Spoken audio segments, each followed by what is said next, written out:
The cafeteria clock ticked relentlessly as Marcus Harper sat alone, picking at his sandwich during yet another solitary lunch break.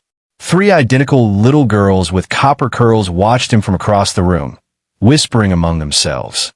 None of them could have known that this ordinary Tuesday would change all of their lives forever.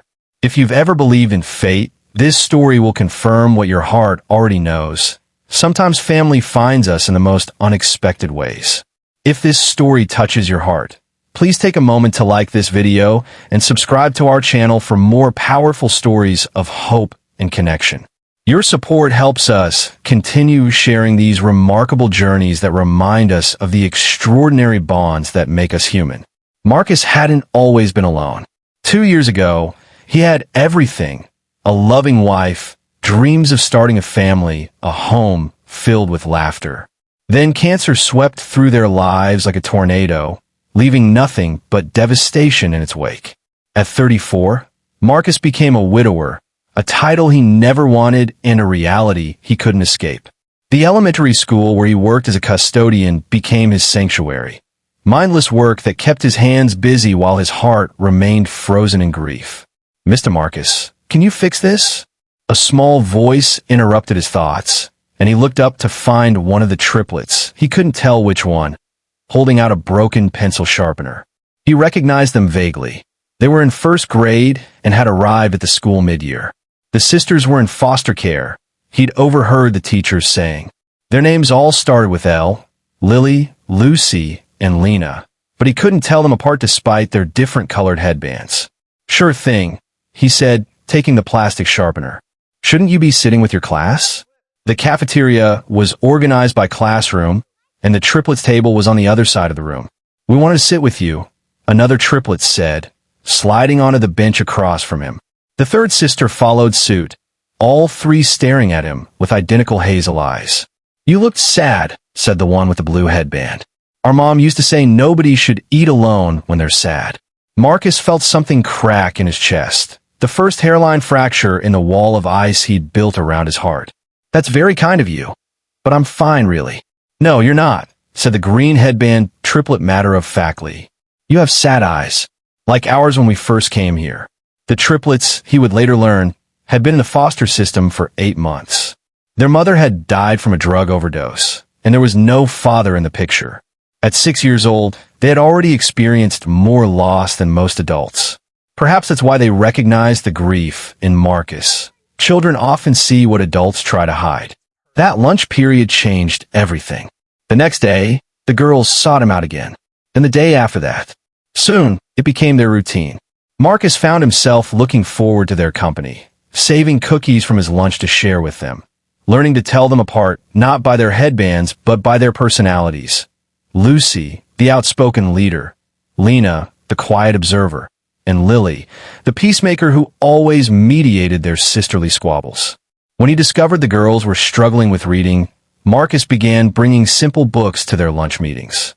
He'd been an English major before dropping out of college when his wife got sick, and teaching came naturally to him. The triplets soaked up his attention like parched soil in the rain, and their reading scores improved dramatically over the following weeks. Mrs. Reynolds, their teacher, noticed the change. "Whatever you're doing with those girls is working," she told Marcus one afternoon. "They've been through so much, poor things. Their foster placement isn't ideal. The woman has too many kids and not enough time. They need stability." The words lingered in Marcus's mind that evening as he walked through his empty house. The silence that had once been his only companion now felt oppressive. He found himself missing the chatter of the triplets, their infectious laughter, even their endless questions. For the first time since losing his wife, Marcus allowed himself to imagine a different future. The idea seemed impossible at first. A single man adopting 3 children? But once the seed was planted, it grew rapidly. Marcus contacted social services the next day.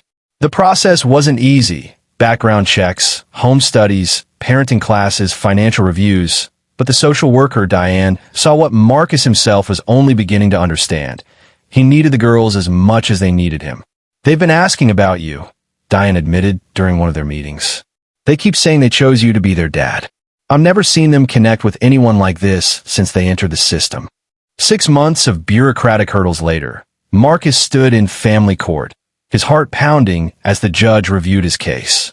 The triplets sat in the gallery with their temporary foster mother, unusually quiet and solemn in matching dresses. When the judge announced his decision to approve the adoption, 3 identical shrieks of joy echoed through the courtroom. Lucy, Lily, and Lena raced toward Marcus, surrounding him in a group hug that melted the last of the ice around his heart. The first few months weren't easy.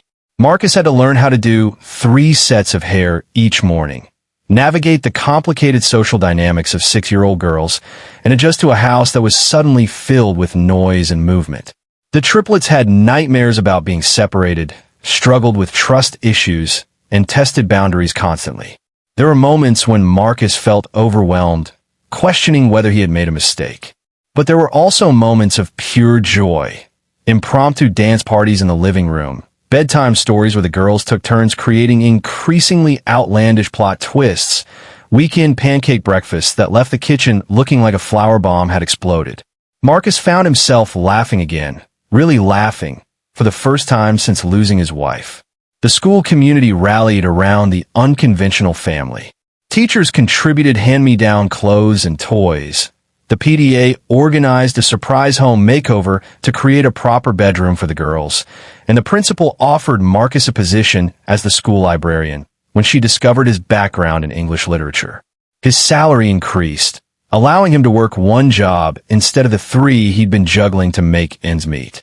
As months turned into years, the initial challenges gave way to new ones.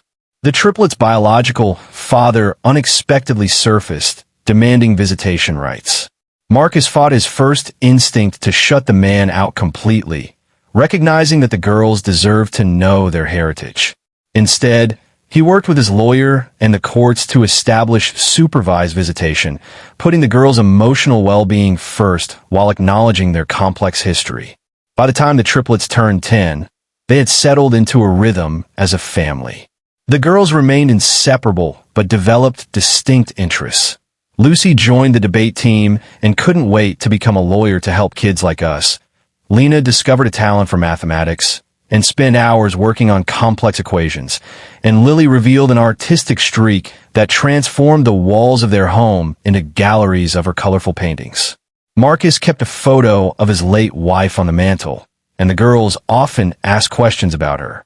"She would have loved you," he told them honestly, "and she would have been an amazing mom to you."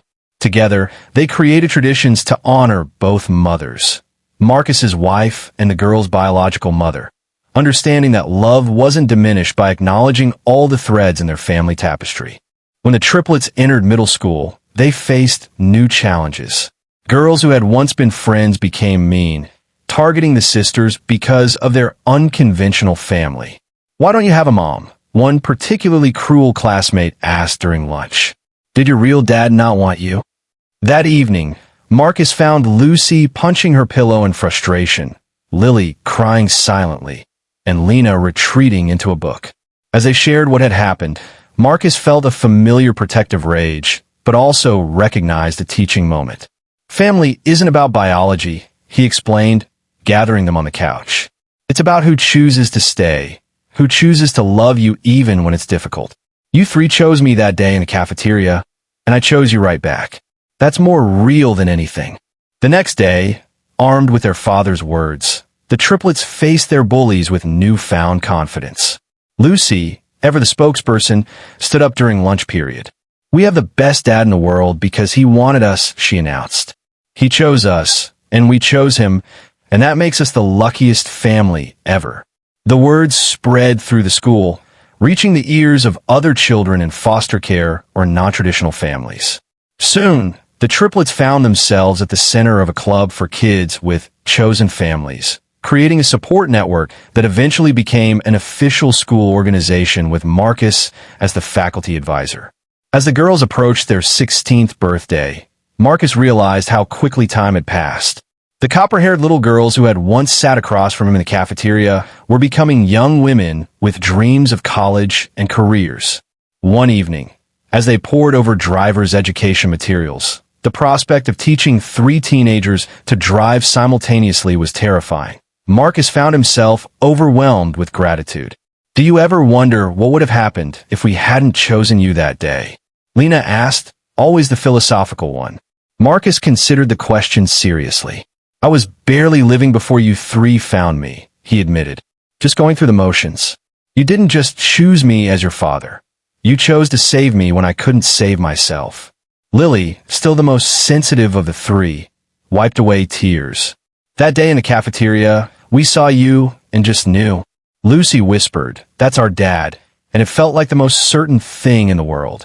"Best decision we ever made," Lucy said with her characteristic confidence, squeezing Marcus's hand.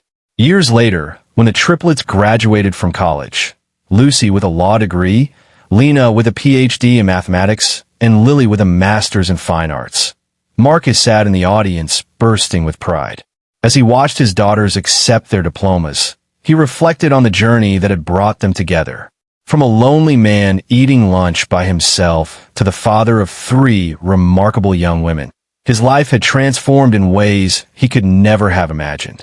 That night, at the celebration dinner, the triplets presented Marcus with a gift, a leather-bound photo album chronicling their years together. On the first page was a faded cafeteria photo someone had taken that very first day, showing a surprised Marcus surrounded by 3 small girls with copper curls and matching grins. "To the father we chose," the inscription read, "who taught us that family isn't about where you come from, but who you become together." And in that moment, surrounded by the family he never expected but desperately needed, Marcus understood the true meaning of healing. Sometimes the deepest wounds can only be mended by the love we never saw coming. The love that finds us when we're sitting alone, waiting for a reason to believe again.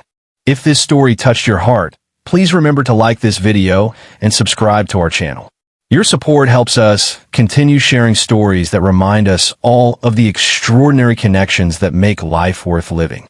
Remember, family isn't always about blood. Sometimes it's about who stays, who chooses you, and who makes the journey worthwhile.